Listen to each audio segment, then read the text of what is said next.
দেশ জুড়ে ইন্ডিগোর একাধিক ফ্লাইট বাতিল। 4 ডিসেম্বর বৃহস্পতিবারও একাধিক উড়ান বাতিল করা হয়েছে ইন্ডিগোর তরফে। এই নিয়ে পরপর 3 দিন উড়ান পরিষেবা ব্যাহত ইন্ডিগো এয়ারলাইন্সের। এর ফলে তীব্র বিশৃঙ্খলা সৃষ্টি হয়েছে দেশের বিভিন্ন বিমানবন্দরে। বিক্ষোভ দেখাচ্ছেন বহু যাত্রী। 4 ডিসেম্বর বৃহস্পতিবারও দেশ জুড়ে কম বেশি 170টি উড়ান বাতিল করা হয়েছে। এদিন কলকাতা বিমানবন্দর থেকে ইন্ডিগোর 11টি ফ্লাইট বাতিল করা হয়েছে বলে জানা গিয়েছে।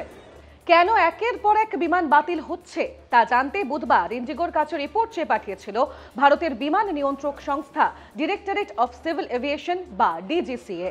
3রা ডিসেম্বর বুধবারই প্রেস বিবৃতি দিয়ে ইন্ডিগোর কর্তৃপক্ষ জানিয়েছেন, পাইলট ও বিমান কর্মীর অভাব, ডিউটির পরিবর্তন ও যান্ত্রিক ত্রুটির কারণে পরিষেবার উপর প্রভাব পড়ছে। তার জন্য যাত্রীদের কাছে ক্ষমাও চেয়েছে ইন্ডিগো। তবে যাত্রীদের ক্ষোভ তাতে কমছে না। এয়ারপোর্টে এসে ফ্লাইট বাতিলের খবরে বাড়ছে ক্ষোভ। মুম্বাই, বেঙ্গালুরু, হায়দ্রাবাদ সব এয়ারপোর্টের একই ছবি।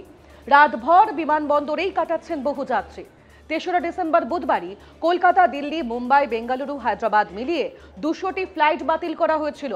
সারা দেশে প্রতিদিন প্রায় ইন্ডিগোর 2200টি ফ্লাইট অপারেট করা হয়। 2200টির মধ্যে মাত্র 35% ফ্লাইট বুধবার অন টাইম ছাড়ে।